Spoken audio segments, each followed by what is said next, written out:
Ini adalah tajuk yang biasa kita dengar.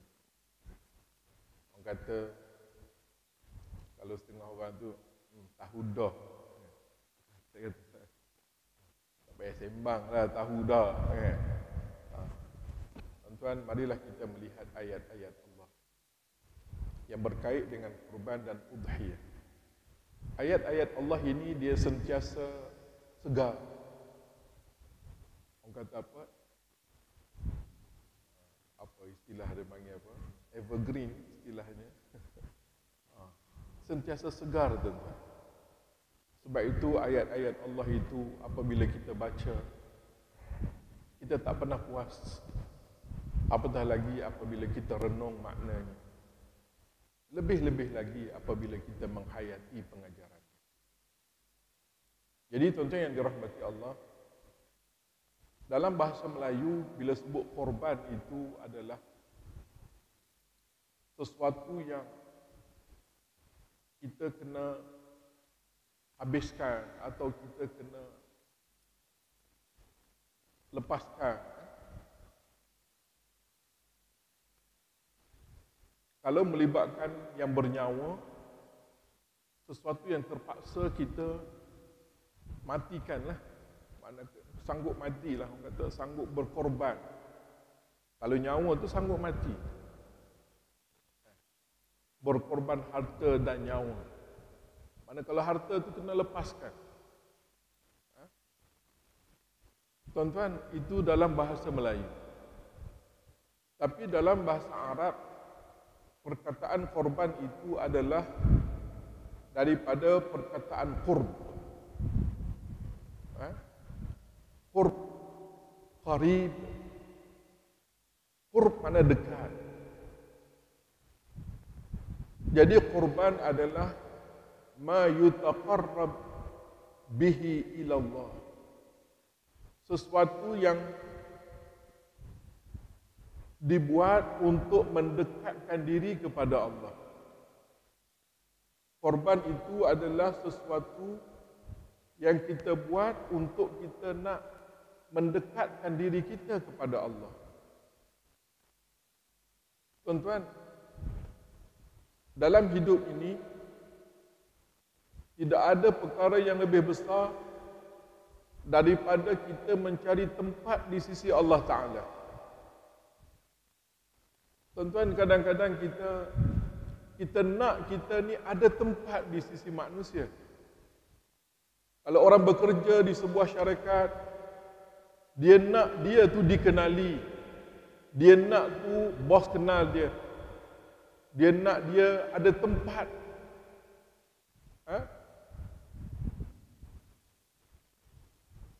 Dalam kalangan ketua, pemimpin. Sebab apa? Bila dia ada tempat di sisi ketua, di sisi bos, mudahlah. Mudah nak dapat, mudah nak minta tolong, mudah segala-galanya. Jadi tuan-tuan yang dirahmati Allah, apabila kita dekat dengan Allah, apabila kita ada tempat di sisi Allah, apabila hubungan kita dengan Allah Subhanahu wa taala dekat, maka Allah kata apa? Ud'uni astajib lakum. Minta saja aku akan beri. Allah. Tuan-tuan, mintalah, aku akan beri. Makna bila orang itu dia dekat dengan Allah, maka Allah Ta'ala akan menyahut seruannya, permohonannya, hajatnya. Sebab tu tuan-tuan yang dirahmati Allah, marilah kita mencari apakah amalan yang Allah sayang, yang Allah suka, yang Allah pandang, supaya kita ada tempat di sisi Allah Ta'ala. Kita selalu dengar ayat yang dibaca apabila Allah Ta'ala menyeru kita, apabila Allah Ta'ala memujuk kita untuk mencari keampunan Allah Ta'ala, wasari'u ila maghfiratin min rabbikum wa jannatin. Baik. Allah Subhanahu wa taala kata apa? Falyastajibu li wal yu'minu bi. Falyastajibu li wal yu'minu bi. Syarat kamu nak dapat apa yang kamu nak. Kita nak macam-macam. Kita doa kepada Allah macam-macam. Tuan-tuan, setiap kali, setiap hari, 5 waktu sehari semalam sekurang-kurang, lepas solat kita doa dengan Allah. Kita minta macam-macam. Tapi bila Allah minta kepada kita, macam mana? Allah kata, falyastajibu li wal yu'minu bi. Kamu sambutlah seruanku. Kamu pemenuhilah tuntutanku. Dalam keadaan kamu beriman kepadaku, aku akan perkenankan hajat kamu. Allah. Ada give and take orang kata. Betul tak? Sebab itulah tuan-tuan, orang beriman, dia akan mencari peluang. Di mana saja ada tuntutan Allah, di mana saja ada seruan Allah Ta'ala, dia akan sahut. Dia akan sahut dengan cepat. Tuan-tuan. Ini yang Allah Ta'ala sebut, fastabiqul khairat. Berlumba-lumbalah dalam mencari kebaikan di sisi Allah Ta'ala. Betul tak? Berlumba-lumbalah dalam mencari kebaikan di sisi Allah Subhanahu wa Ta'ala. Sebab apa tuan-tuan?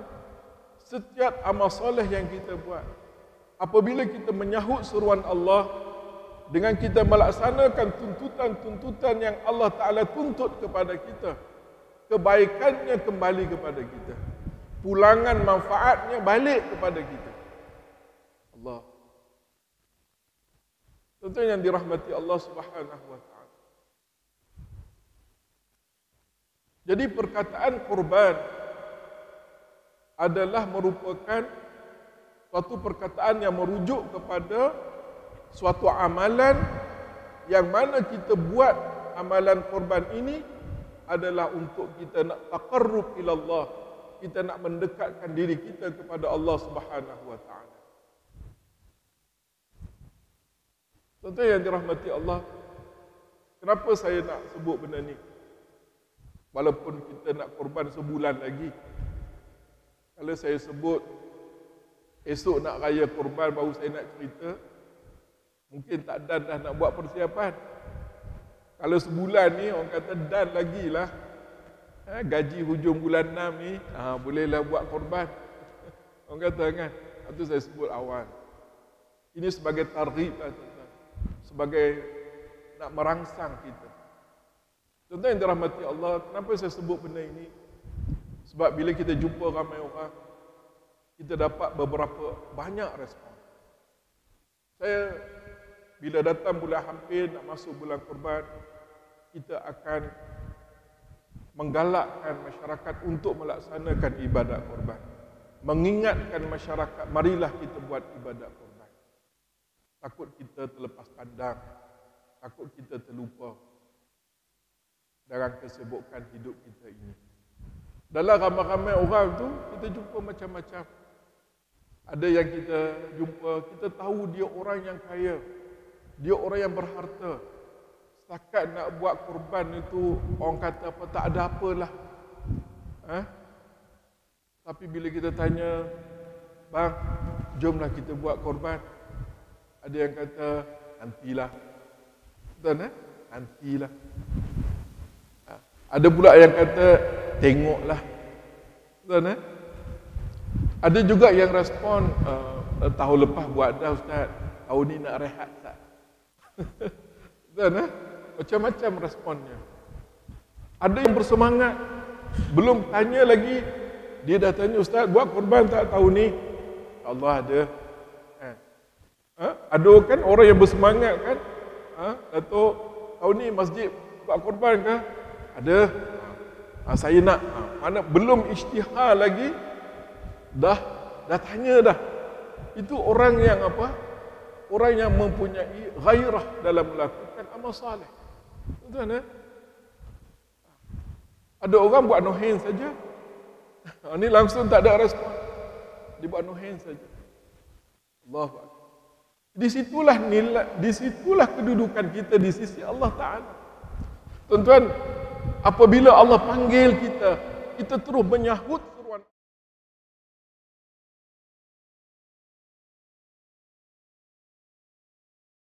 Dia sudah datang. Itu lagi hebat, tuan-tuan. Itulah makam keimanan.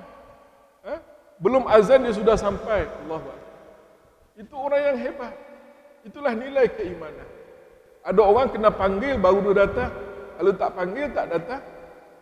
Tuan, ada orang bila dipanggil dia buat tak tahu saja. Dia buat no hand saja. Dia buat tak kisah saja. Itulah rencam macam-macam manusia ini.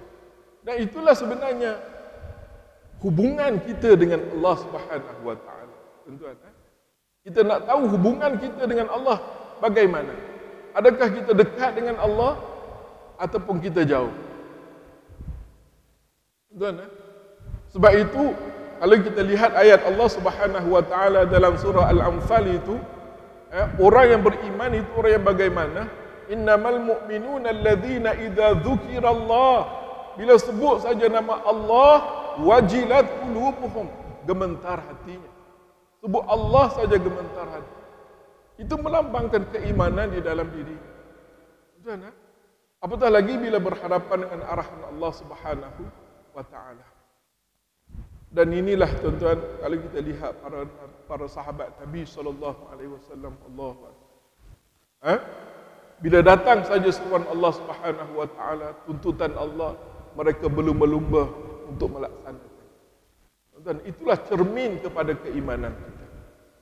Tuan-tuan yang dirahmati Allah, untuk ayat yang pertama yang menceritakan tentang korban ini, Allah Subhanahu wa taala telah sebut dalam surah Al-Maidah ayat 27. Ayat ini pernah kita baca, pernah kita bincangkan, dan hari ini kita ulang kerana pengulangan itu membawa makna yang besar. Al-Quran diulang, dia tidak boring. Al-Quran diulang itu sebagai pengukuhan. A'udzubillahi minasyaitonir rajim. Kata Allah, watlu alaihim. Utlu ni fi'il amar, perintah. Bacakanlah. Setengah mufassir mengatakan uqsus, maksudnya ceritakanlah kepada mereka. Ceritakanlah kepada mereka, yakni kepada umatmu. Baik. Para mufassir menyebut ayat ini merujuk kepada Bani Israel. Ayat ini merujuk kepada Bani Israel. Tapi tuan-tuan, Al-Quran kepada siapa ianya diturunkan, tuntutan itu tidak terikat. Al-Quran ini tuntutannya tidak terikat kepada siapa ia diturunkan. Itu hanya sebab-sebab turun sahaja. Tetapi ibrah dan pengajarannya adalah untuk semua. Sebab itu tuan-tuan, bila kita baca ayat Al-Quran, kita kena rasa yang Allah sedang berbicara kepada kita. Bila Allah Ta'ala sebut dalam ayat ini, watlu alaihim, maknanya utlu, maknanya baca. Tapi di sini maksudnya ceritakanlah kepada mereka. Cerita apa? Naba abnai Adam, kisah dua orang anak Nabi Adam. Dua orang anak lelaki Nabi Adam, yakni Qabil dan Habil. Bil haq. Ini adalah kisah yang benar, bukan cerita dongeng. Watlu alaihim naba abnai Adam bil haq idh qarraba qurbanan. Tak kala mana mereka berdua, yakni Qabil dan Habil, telah melaksanakan korban untuk mendekatkan diri mereka kepada Allah Subhanahu wa taala. Kita semua sedia maklum, Habil membuat korban seekor kibas. Qabil membuat korban dalam bentuk hasil tanamannya.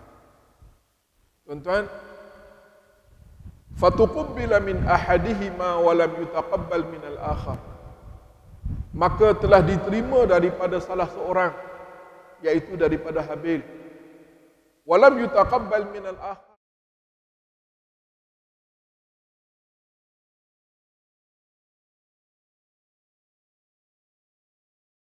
Kerana dalam menyahut seruan Allah untuk melaksanakan korban ini, Habil telah mencari seekor kibas yang terbaik, yang paling cantik, yang paling gemuk, yang paling sempurna untuk dipersembahkan kepada Allah.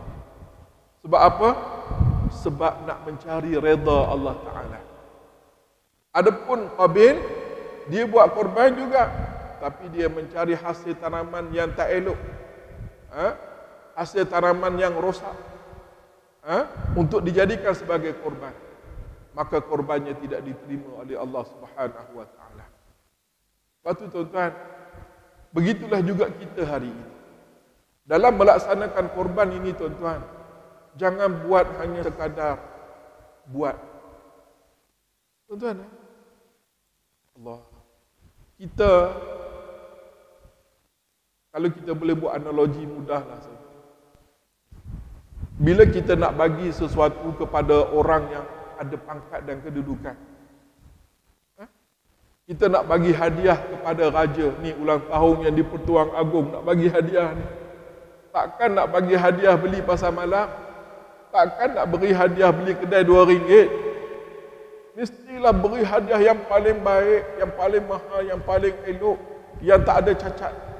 Dalam hadiah tu mahal, dibungkus pula dengan cara yang paling cantik, yang paling indah. Padahal kita kata raja tu dia ada reta tak habis nak makan dah kan. Tapi sebab kedudukannya itu, maka kita beri hadiah yang terbaik, bungkusan yang terbaik, cara yang terbaik. Allah. Tuan-tuan, ini kita nak persembahkan kepada siapa ini korban ini? Kita nak taqarrub ila Allah, kita nak persembahkan kepada Allah. Maka sebab itulah tuan-tuan, maka kita pilihlah yang terbaik.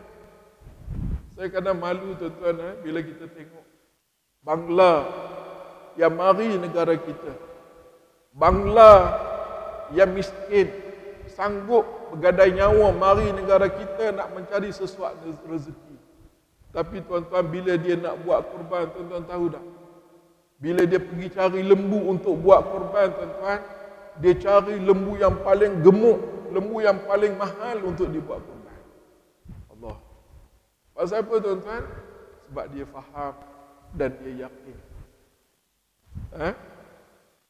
Kita janganlah jadi terbalik. Terbalik macam mana? Alah, janji buat aja. Carilah yang paling murah. Tuan-tuan, kalau tengok masjid mana yang paling murah menawarkan pakej korban. Sini berapa Datuk? Tak, satu bahagian berapa? 820. Baik. Tak apa tuan-tuan, jangan berkira dalam buat korban ni. Sungguh Allah mahalnya. Tuan-tuan, mahal. Allah. Tuan-tuan, kita tuan-tuan kadang-kadang dalam nak melaksanakan ibadah, dalam nak melakukan sesuatu tuntutan yang Allah minta kepada kita, jangan berkira. Tuan-tuan, kita tuan-tuan kalau kita buat benda yang kita suka, hobi kita lah, habis duit pun tak kisah. Tuan-tuan tahu tak orang yang mabuk apa hari ni, minta maaf lah guna bahasa agak apa nak cantik kan, hari ni apa, keladi. Hari ni ada orang yang gila kepada keladi, minta maaf lah guna bahasa gila sikit. Tapi memang itu satu kegilaan. Bila tuan-tuan boleh bayang keladi boleh mencecah harga ribuan ringgit. Dalam satu dokumentari TV3, majalah 3 apa, ada keladi yang harganya ribuan ringgit. Saya tengok dalam satu apa yang dikongsi, yang di-share, di-viralkan. Di Singapura, $14,000 Singapura. Satu keladi, $14,000 Singapura. Kata ya Allah. Darab kalau dengan duit Malaysia tuan-tuan, Allah, 20 berapa? 14,000. Darab kalau ambil RM3, maknanya apa? 30 maknanya 42,000. Subhanallah. Satu pokok keladi 42,000 tuan-tuan. Subhanallah. Tapi manusia ni bila benda yang dia suka, dia sanggup berhabis. Tuan-tuan, sanggup berhabis. Beli basikal buruk. Kita kata basikal buruk lah, basikal zaman apa? Zaman Jepun dulu. Bukan beli untuk apa pun, dia panggil apa? Ini barang rare. Oh, dia panggil rare. Yang hanya dia seorang yang ada. Kan hari ni kan motor RZ dah jadi sampai berbelah ribu. Ada yang diviralkan 70,000. Kata ya, demi satu hobi, demi satu kita kata sanggup habis duit. Tuan-tuan, Allahu Akbar.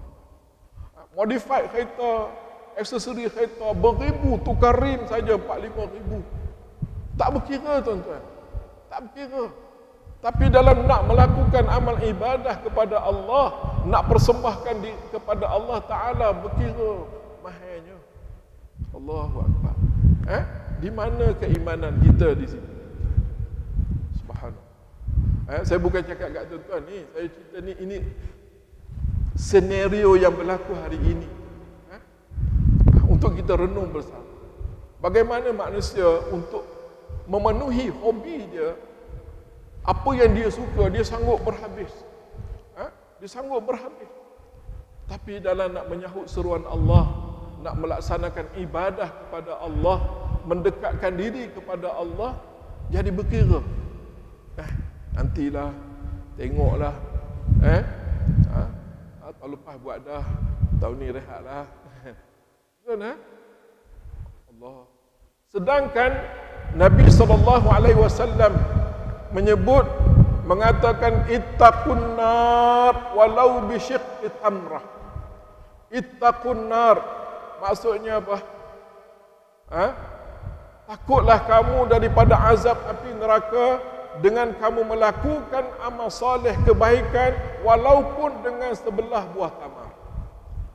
Maknanya kalau kamu tak mampu, tak ada duit, ada separuh buah tamar pun, ambillah peluang untuk cari amal soleh, amal kebajikan. Ittaqun nar walau bisyiqqi tamrah.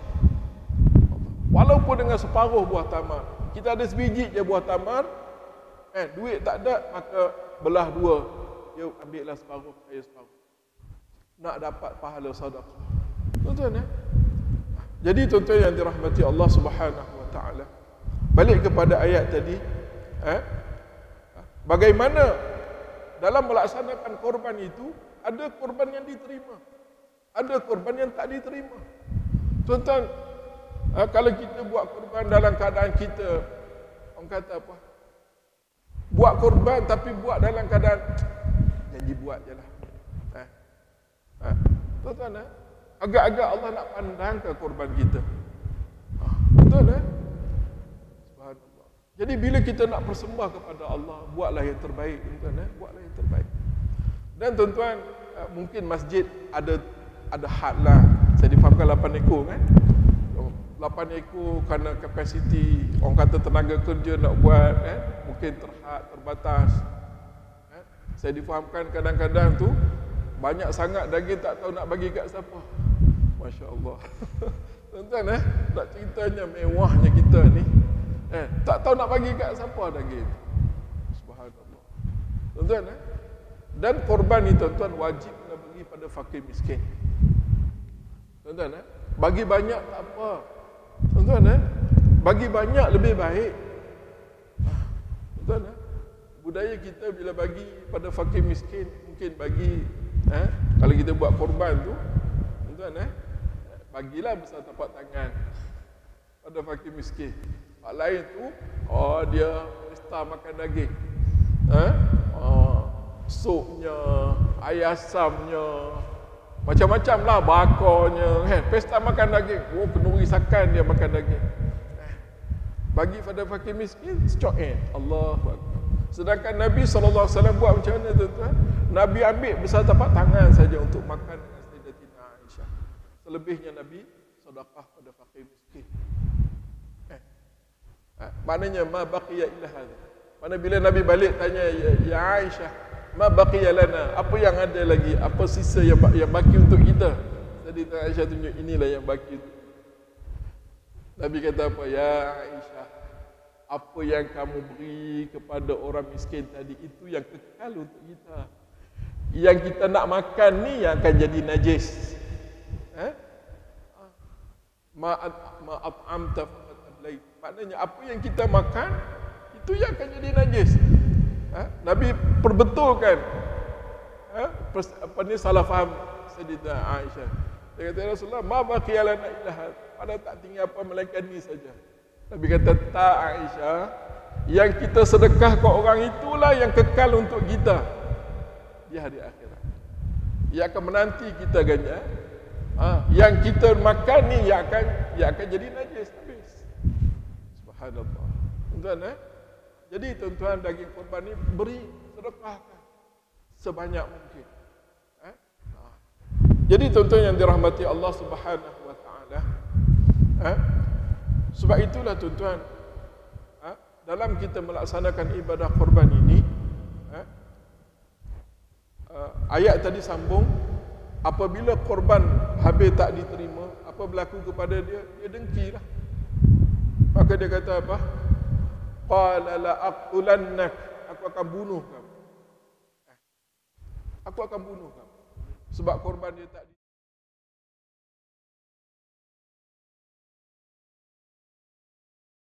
bukan kerana Allah pilih bunuh, mana Allah bias pilih, maknanya bukan.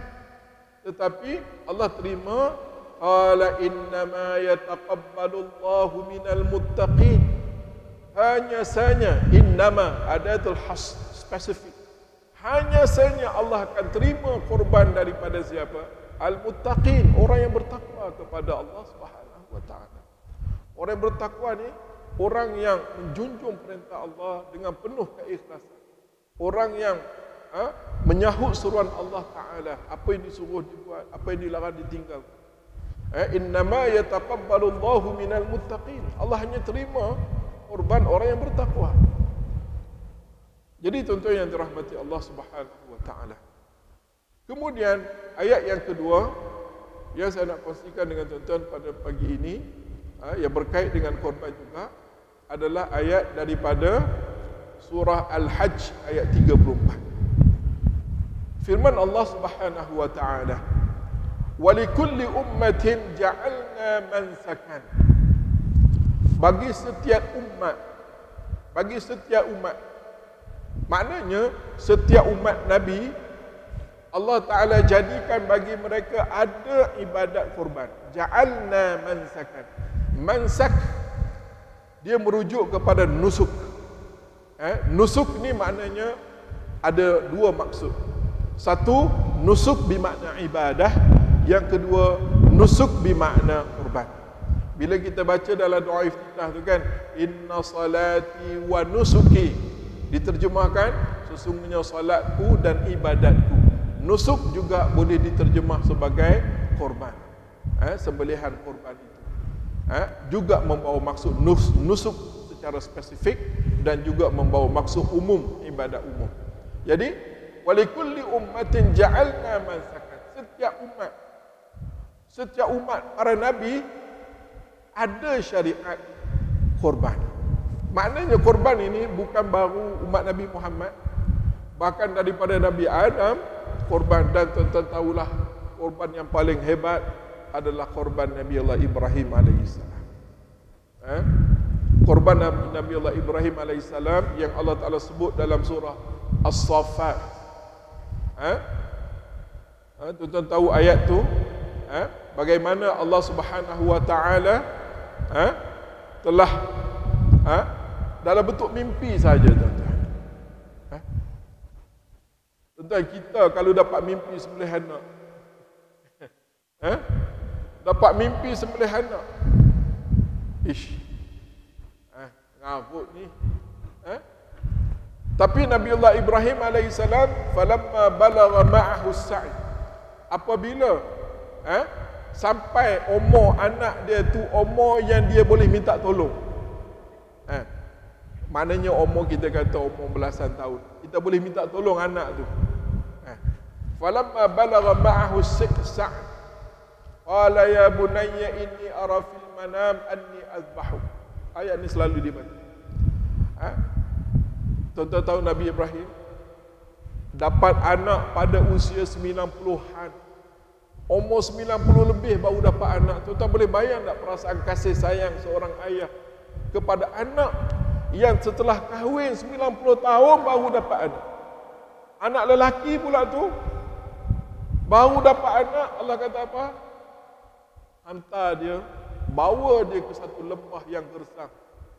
Wadin ghairi zi zar'in. Nabi Ibrahim bawa. Arahan Allah Ta'ala. Bawa anaknya yang masih menyusu. Letak di mana tuan-tuan? Di lembah yang gersang. Di Mekah itulah. Wadin ghairi zi zar'in. Bila Nabi Ibrahim letak anaknya dengan Hawa, dengan Hajar tuan-tuan, letak terus. Orang kata letak terus. Pasal apa tak sampai hati tuan-tuan. Kita tengok emosi kat situ. Nabi Ibrahim letak anak Hajar terus patah balik. Hajar kejar. Kejar suaminya Ibrahim, Nabiullah Ibrahim. Ini disebut dalam tafsir. Hajar kejar. Abang nak tinggal kami kat sini ke? Nabi Ibrahim tak jawab, tuan-tuan. Nak jaga ni emosi tak sampai hati. Nak tinggal di tengah lembah yang gersang, tak ada orang, tak ada hidupan. Sahkan orang, tumbuhan pun tak ada. Nabi Ibrahim jalan, Hajar ikut belakang. Abang nak tinggal kami kat sini ke? Nabi Ibrahim tak jawab sehingga Hajar kata apa? Allahu amaraka bihadha. Adakah Allah yang suruh kau tinggalkan kami di sini? Nabi Ibrahim jawab sepatah je tu dan bala, iya. Allah. Hajar bila dengar kata Allah suruh, tak ikut dah. Patah balik pergi ke anak dia. Redha dengan ketentuan Allah. Nabiullah Ibrahim pula terus jalan sampai pintu keluar, Astanaya, pintu keluar kota Mekah. Nabiullah Ibrahim berdoa kepada Allah, Rabbi inni askantu min zurriyyati fi wadin ghairi zi zar'in. Ya Allah, aku tinggalkan zuriat aku ni di lembah yang tak ada hidupan. Maka Nabiullah Ibrahim doa panjang, warzuq ahlahu minats thamarat. Berilah rezeki ke bumi ini, rezeki yang melimpah ruah. Rabbij'al hadzal balada amina. Ya Allah, jadikan negeri ini negeri yang aman, selamat. Allah. Hari ini tuan-tuan, masya-Allah, berkat doa Nabiullah Ibrahim, masya-Allah. Semua ada. Buah petai, jerih, koyak pun ada. Berkat doa Nabiullah Ibrahim. Semua makanan ada kat sana. Jadi tuan-tuan yang dirahmati Allah Subhanahu wa taala, bayangkan situasi itu, anak dapat umur 90-an, dah dapat suruh tinggal di satu lembah gersang. Bila anak dah besar, boleh minta tolong ini, Allah suruh apa? Allah suruh sembelih. Inni ara fil manam anni azbahu. Aku mimpi aku sembelih kamu. 3 malam turut-turut. Fanzur madza tara. Ayah tanya, apa pandangan kamu wahai anak? Anak kata apa tuan-tuan? Kalau kita lah tuan-tuan, ya Allah, kalau kita lah tuan-tuan mengamuk anak ya, ayah tak guna. Kalau kita lah, dah lah masa saya kecil, ayah tinggal saya tengah padang pasir terkontak-kontak. Dah, lepas tu nak sembelih saya pula. Kalau kita lah. Tapi Nabi Allah Ismail alaihi salam kata apa? Ya abatif'al ma tu'mar. Wahai ayah, buatlah apa yang disuruh. Allah. Tatajiduni insya'allahu minas sabirin. Ayah akan dapati saya dari kalangan orang yang sabar. Ayah buat je lah. Tuan-tuan, Dan Nabiullah Ibrahim buat sungguh. Dan kita tahu cerita panjang. Dah masa nak buat, syaitan datang. Nabiullah Ibrahim berbaling dengan batu. Syaitan pergi pula kepada Hajar, ganggu Hajar. Suami kamu nak sembelih anak kamu ni. Hajar ambil batu baling. Pergi pula pada Nabi Allah Ismail, supaya jangan teruskan di baling batu.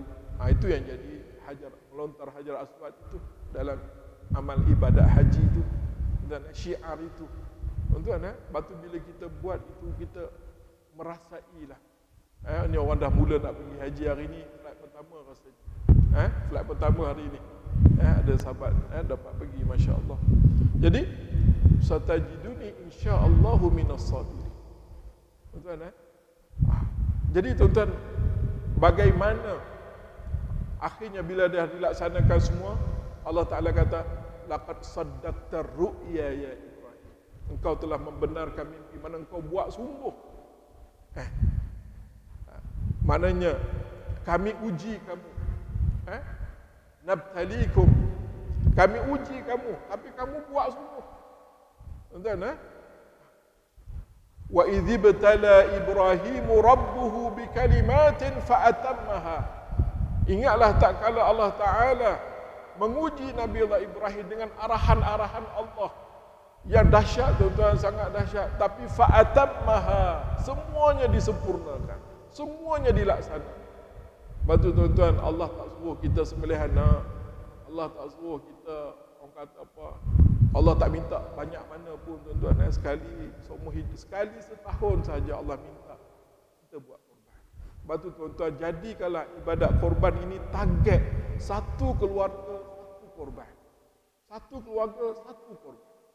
Tuan-tuan, rancanglah, simpanlah, jadikan itu amalan tahunan kita, KPI kita. Sebab tidak ada amalan yang paling Allah suka pada hari raya korban daripada ibadat korban. Tuan, dan ganjarannya besar, sangat besar. Tentu selalu dengar ada fadilat-fadilatnya. Jadi saya nak kongsi ayat-ayat ini, tuan-tuan, sebagai rangsangan untuk kita jadikan ibadat korban itu sebagai ibadat tahunan kita. Jadi tuan-tuan, dan dalam melaksanakan korban ini, mungkin masjid dah tutup dah. Allah, masjid dah habis dah. Nak buat korban macam mana? Wah, masjid Suqah dah penuh belaka dah. Tuan-tuan, kadang-kadang kita ni bila nak buat korban, jangan terikat dengan rumah. Korban yang terbaik buat sendiri. Itu yang terbaik. Macam mana, tuan-tuan? Beli kambing seekor, kita dengan anak kita pun boleh buat. Beli kambing seekor, ikatlah di belakang rumah, bagi makan. Sampai hari raya korban, lepas sembahyang raya balik, jom. Sembelihlah dengan anak. Ikat kaki. Nabi SAW sembelih sendiri. Ikat kaki, sembelih. Lepas tu lapah, kita anak bini lapah. Lepas tu ambillah makan sikit, lebihnya sedekah. Mudah saja, bukan susah. Tapi jadi susah pasal apa? Beli kambing seekor, dah masjid dah penuh dah. Beli kambing seekor, buat sendiri je. Itu yang terbaik. Urus sendiri. Tuan-tuan, dan kalau tak mampu buat sendiri, dalam masjid dah tutup dah. Hari ni ada macam-macam orang buat program. Carilah orang yang kita percayalah. Dalam ramai-ramai tu macam-macam orang. Cari orang yang kita percaya yang buat program korban hari ni. Ada yang buat korban di Afrika, ada yang buat korban di Palestin, ada yang buat korban di Kamboja. Cari. Tuan-tuan, masuklah. Mana sekurang-kurang biarlah kita ada bahagian dalam melaksanakan ibadah korban ini. Tuan-tuan, dalam kita mencari redha Allah, dalam kita mencari tempat di sisi Allah Subhanahu wa taala. Mudah-mudahan asbab kita buat korban dengan penuh kesungguhan, dengan penuh keikhlasan, dia menjadi sebab Allah Taala pandang kita, Allah redha kita. Tuan-tuan, jadi tuan-tuan dirahmati Allah Taala, masa sudah saya ampun dan maaflah kalau ada salah dan silap, kelemahan saya lah sebagai manusia. Sekali lagi lah saya mengajak tuan-tuan untuk kita laksanakan ibadah korban, kerana saya tutup dengan surah Al-Kautsar. Allah Ta'ala sebut, inna a'tainakal kautsar. Sesungguhnya kami dah bagi nikmat yang banyak kepada kamu. Tuan-tuan, nikmat Allah kepada kita ni, kalau kita nak hitung tak terhitung. Wa in ta'uddu nikmat Allah la tuhsuha. Kamu nak hitung nikmat Allah beri pada kamu tak terhitung. sangat banyak. Setiap saat detik kita guna nikmat Allah. Maka Allah kata apa? Fasalli, dirikanlah solat. Wanhar, laksanakanlah ibadat korban. Allah minta kita jaga solat, buat ibadat korban. Sebagai tanda kita bersyukur nikmat yang Tuhan bagi kat kita. Jadi tuan-tuan, kalau hari ni minta maaf lah, saya nak jentik sikit. Kalau kita boleh hisap rokok tu, satu kotak rokok RM15 sehari, sebulan berapa tu? Kalau sekotak rokok sehari RM15, 10 hari 150, 30 hari 450. Boleh dah satu bahagian korban di Kemboja. Berlebih lagi. Korban di Kemboja 340 saja.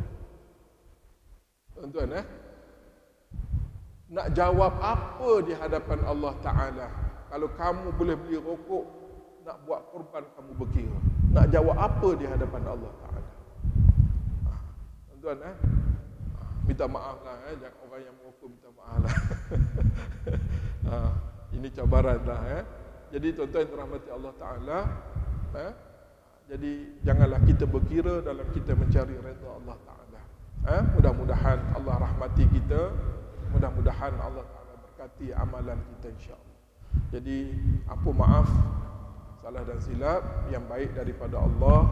Salah silap kelemahan saya lah sebagai manusia. Kita takut suratul asri dan kafaratul majlis. Bismillahirrahmanirrahim. Wal 'asr innal insana lafi khusr.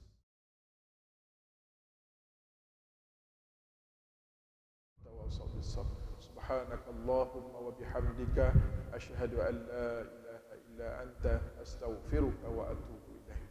Bismillahirrahmanirrahim. Alhamdulillahi rabbil alamin wassalatu wassalamu ala asyrafil anbiya'i wal mursalin wa ala alihi wa sahbihi ajma'in. Allahumma inna nas'aluka fi'lal khairat wa tarkal munkarat wa hubbal masakin wa idza aradta biqaumin fitnatan إليك غير مفتونين. اللهم علمنا ما ينفعنا وانفعنا بما علمتنا. رب زدنا علما وارزقنا فهما يا كريم والحمد لله رب العالمين.